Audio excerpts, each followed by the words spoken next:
Hi, this is Ed in San Diego, California. We're just about 8 miles north of the Mexican Baja border, situated along the Pacific Ocean. Our special guest today is from Stockholm, Sweden, Johanna Lennartson, the managing director at Nimmersion. That's not Nimmersion, Nimmersion AB, and the motto is smooth arrival, easy living, swift departure. Service is the key. They pride themselves on customer service. Relocation, particularly international mobility, is full of potholes, trials and tribulations. Never mind change of time zones, change of cultures, just a sense of being the other. You need guidance. Johanna Lennartson and her team at Numersion in Stockholm excel at customer service. I call it people care.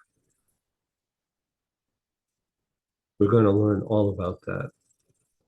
Another model, a logo, a brand that she likes to talk about is this. I'm going to read it. Quality in every detail, heart in every move. We'll be right back with Johanna Lennartson in Stockholm, Sweden, only on Global Business News TV. Thank you. Hi, this is Ed, and we're talking with Johanna Lennartson in Stockholm, Sweden. Welcome. Thank you. Thank you so much. Wonderful to see you. So it's 5:30 where you are, about 8:30 here in California. Nimmersion, it's a very Yes. interesting name.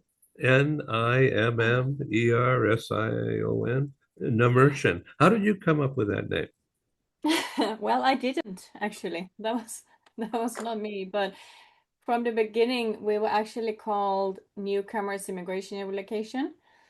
And that comes from a book that our founder wrote when she that was called the Newcomers Handbook.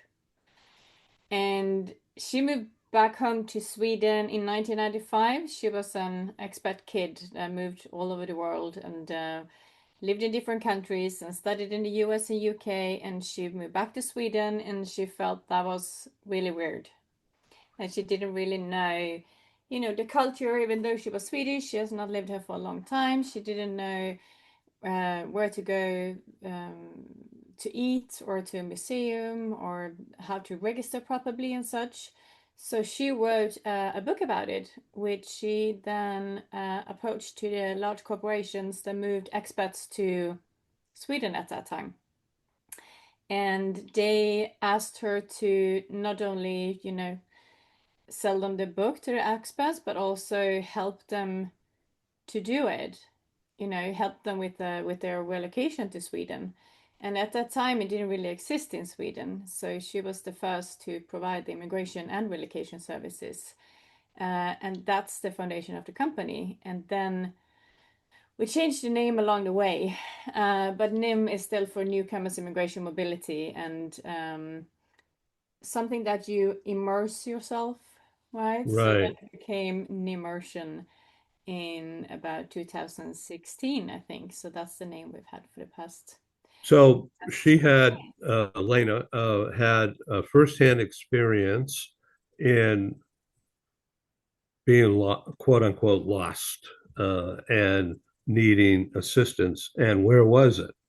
It wasn't available in most cases. And this And is a very also, believable story, tell, and I'm sure that's a key reason why the success happened quickly. Yes, yeah, I think so. And even though she was Swedish, moving back home to Sweden, she probably felt that, they would not be necessary with the support. But then she felt that if it's that tricky for her, it must be tricky for someone coming from another country moving here. So that's why she got the idea and wrote a book. Yeah. And so what it is authenticity, honesty. I call all of that people care. Yeah. Yeah. Just everybody in the industry understands this instantaneously, but until you have that experience or live it through someone else's eyes, you have no idea, no clue about the difficulties. And then it becomes Yeah. painfully obvious. Mm-hmm. No, Yeah. I think if you don't know the area, it's not something that you really think of how people actually do it. So I feel it's always a lot to explain when people ask you, so what do you do? And I usually say, how much time do you have? Because it's not so easy to explain. And they're like, oh, right, yeah, that must be difficult. Yeah, it is quite difficult moving to a new country. It's just not something that happens, or that you just book a flight ticket, or that you find somewhere to stay at Airbnb. It's so much more to do. And Yeah, so it's come to light with the new generation, the kids who have been relocated seemingly easy from New York to London, and yet everything is different. The language is similar, but cultural way different, and fitting in and not knowing anybody. This is, and then meeting some people, but always being the outside or the other rather than part of it. yeah. And that takes a long time. Absolutely. But I also think that's why, you still need a relocation company so much. And, some people say, oh, well, they find the information with ChatGPT or something like that. But ChatGPT doesn't hold your hand when you go to the tax office. And I'm That's not for there sure. in person to help you to fill in that form or to to tell you those extra things what others have been through or connect you to others that have moved. And that's something that we try to do as well when you feel like, okay, so that person really needs some support, or we know that we recently relocated someone from that country. Um, and try to connect them, and always of course ask them beforehand, but help them to find friends, or people to lean on. That's I Yeah. feel really important, so you don't feel lonely, because you want to settle in as quickly as possible. And that's I think that's a success if they stay. If they feel at home and they feel supported, they usually stay longer in the country where they move to, rather than if they are not, of course, and also do a much better job. And that's why they are here, right? To focus on their new role and career, and to support that company that they are working for. So the company, the home office, welcomes you, welcomes your approach, and gets it. Yes. Yes, yes, Yeah, and they're willing to pay for it. yes, they are. I mean, yeah, no, definitely. Good. That no. Well, you think it's Otherwise, so we wouldn't have a obvious. business, I guess. Things like it's so obvious, but but oftentimes a lot of people don't understand what relocation is all about, and they just need a job done and giving somebody a great opportunity, blah blah blah, but they don't understand until it happens. No, but also if you're the one, I mean, they are usually the ones that get the questions if they don't have a relocation company to answer them. Because some questions, as I said, cannot really be asked to ChatGPT or some other AI platform or Google or whatever. So when they notice that they get a lot of questions and this is really tough, then they are usually very happy to pay a provider to do so. And I mean, the amount of work that we do every year with number of immigration and relocation files is, then we have so much more knowledge than you might get if you have maybe 5 or 10 or 20. relocations per year that you support in-house. So let me ask you a question about the volume and the type of relocation that's going on now and has been going on into Sweden. And Mhm. is it how in general, what is the percentage of just single people being relocated, no family? And what is the percentage with teenage kids accompanying you? Ooh, I'm not sure if I Or have just guess, that just guess. percentage, but I would say for single people, maybe half almost, maybe 40%.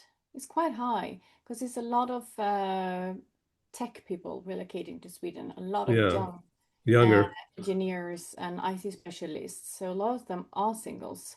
Um, for teenagers, more than it used to, I would say. It used to be, when it was all those expat families moving around. That doesn't really happen that much, but then Stockholm was usually very early in their career. So they usually have young children or had children when they had moved to Stockholm.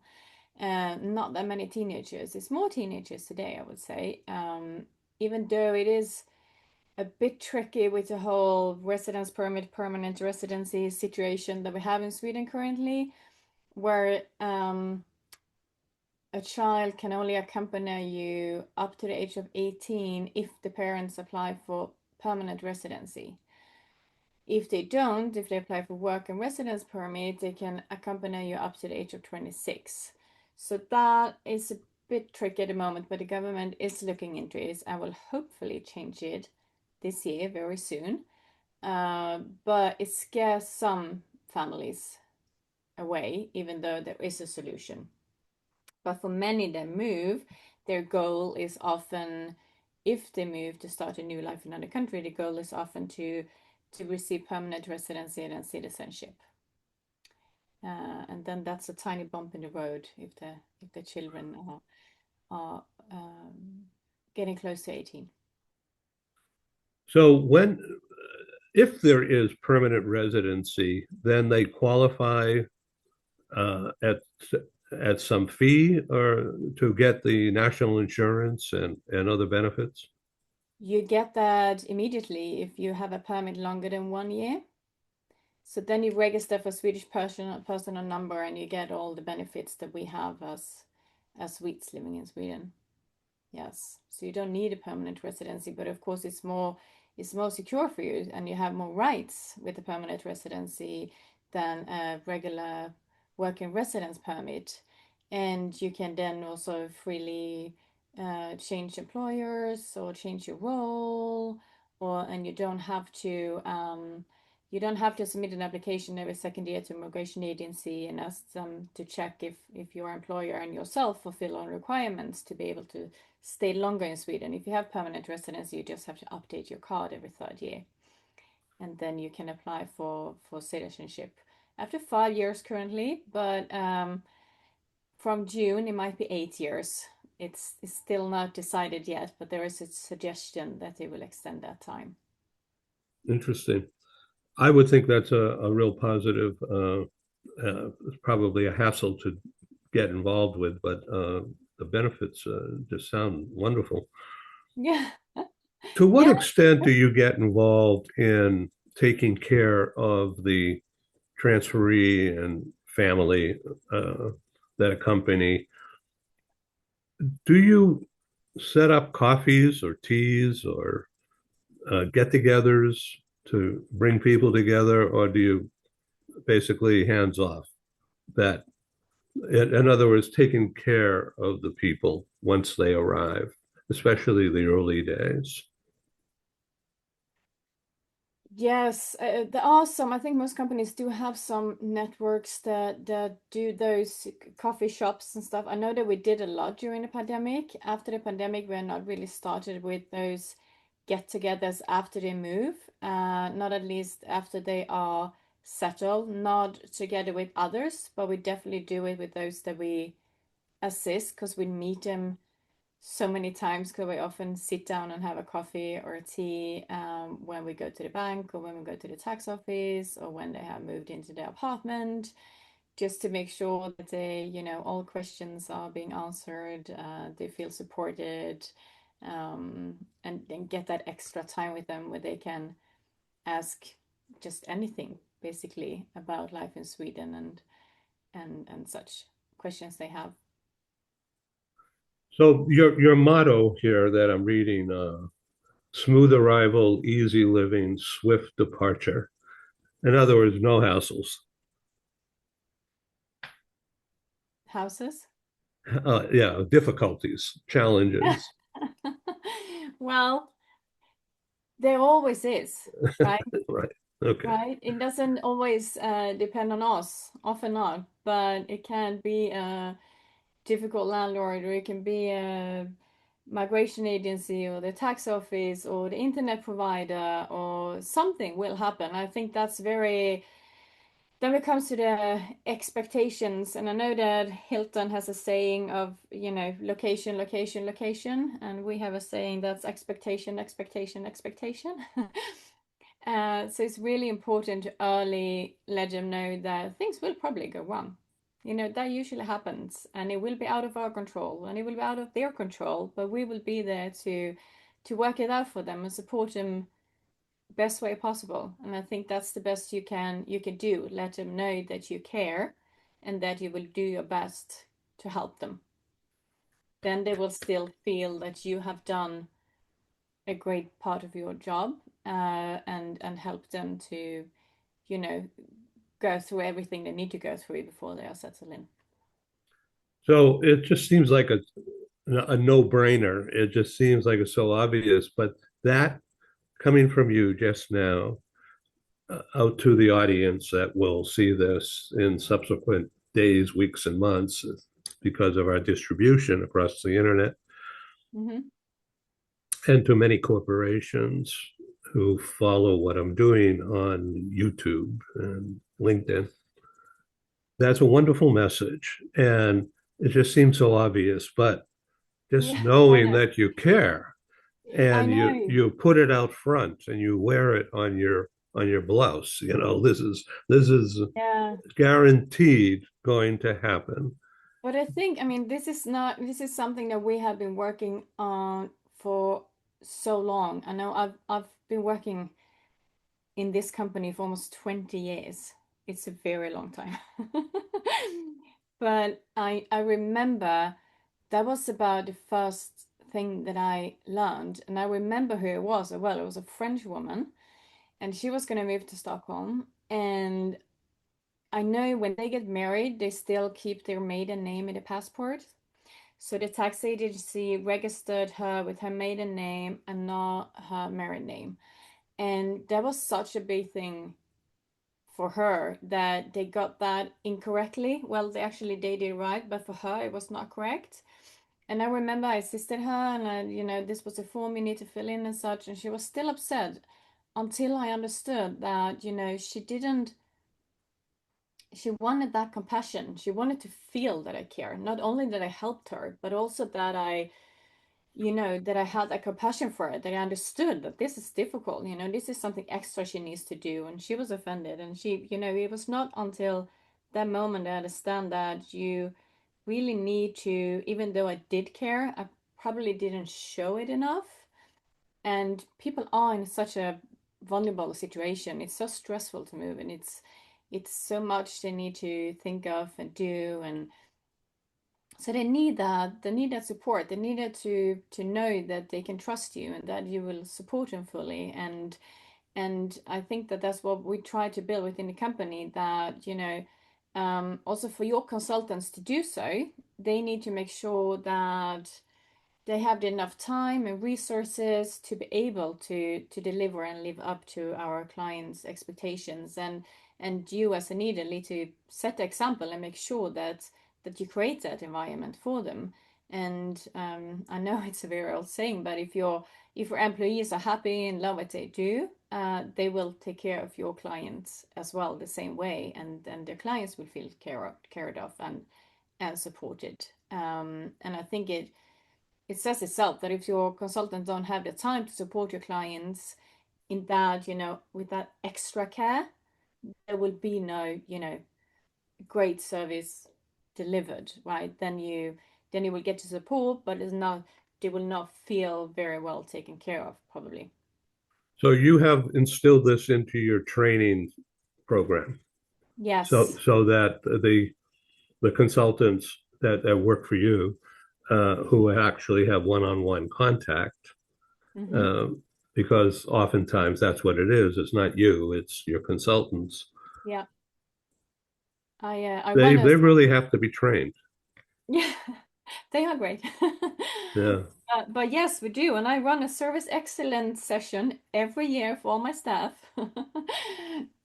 to remind them of that this is really important, and that also what differs us from others, hopefully, that we do deliver very good service to our clients. And I think that the feedback from our clients are the proof of it. It's not always been, but it's brilliant, and it has been for a long time. And I think it's important to get that feedback from the clients. And before, we didn't get enough surveys back when we sent it out and to ask for feedback.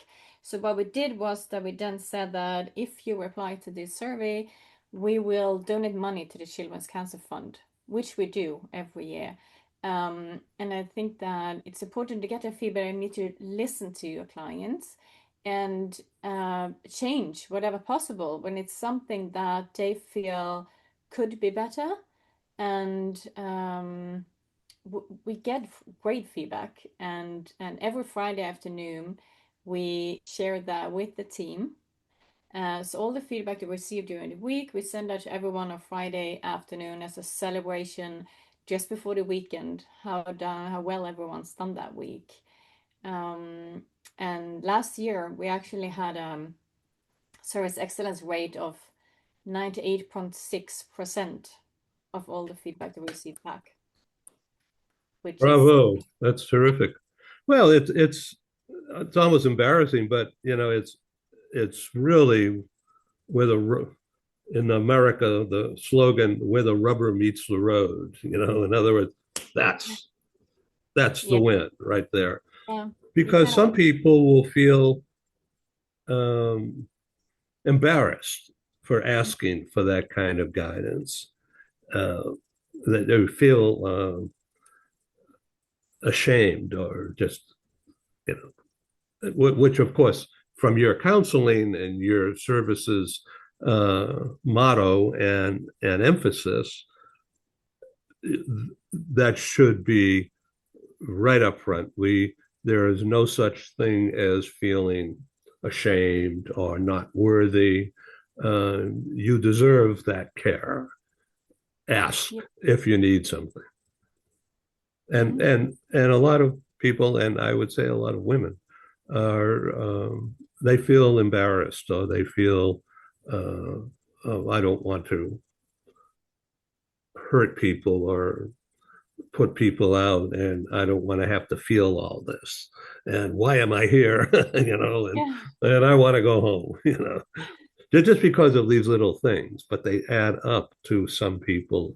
So the training and the explanation of what the training actually means, this is this is really wonderful to hear for me, because I know a lot of other companies say they do this, but they don't do it. Yeah. Yeah, no, I think you have to do it. That's why, the companies choose you as their provider over and over again, because they know that not only they are getting supported, but they, get quick answers and to their questions when it's a crucial recruitment that they do and they don't have much time, but they still need, us to answer really quick questions so they can complete that recruitment. And but also that I know that their employees are very well taken care of, so that they can just leave it with us. They don't have to worry about it. They know we're going to contact them if something happens or if there is something they need to know. And that's Uh, really what Thank you. that's really what they are buying, right? Yeah, So thank you for that. Our time is coming to a close in about 8 or 10 minutes. So there's a couple of things. One of your bullet points that you alerted me to a few days ago is managing talents in Sweden. What is that about? Yeah, yeah, I can wonder, but I think you know, it's certain things that they need to probably think of recruiting people to Sweden, or it's a lot of questions that we get from people moving here. I mean, of course, they've heard so much about the country and they've read so much about the country, but it's often always it depends on wherever you are. It's so different reading about something, but then also than moving here. And but I think also that Sweden is it's a very welcoming country for people moving here. It's everyone speaks English, for example. It's a very nice work and life balance. You know, we have very long parental leave. No one cares if you leave early to pick up your child, which most people do. We have long vacation in the summer.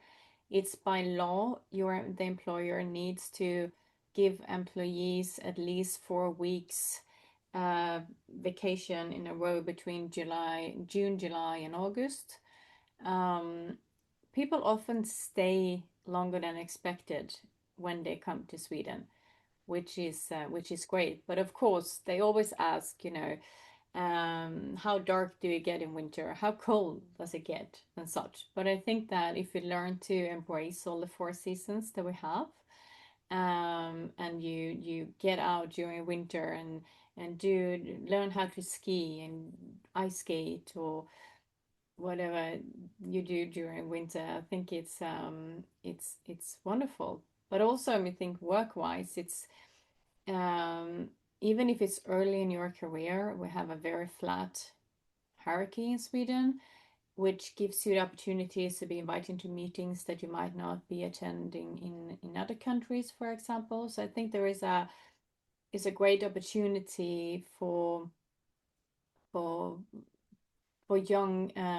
specialists and engineers or other occupations moving to Sweden to develop and to make a really great career here.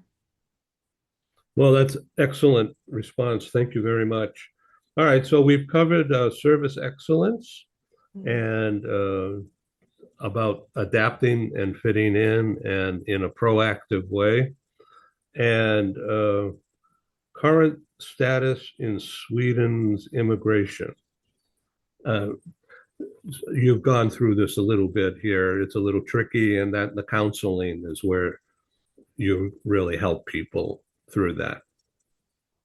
Yes, definitely. I mean, I think immigration is tricky, and it's been so many changes for the past years that I know some companies are a bit worried about relocating employees that need work permits to Sweden because they just read in media and they hear about how difficult it is and they are being deported if you don't fulfill all requirements and such. And yes, I understand it, but that's why you need us, right? If you know how to do and you can do it right, it's still not that difficult to relocate someone from a country where you need work permits. You just need to make sure that you again have the right expectations and you know the process.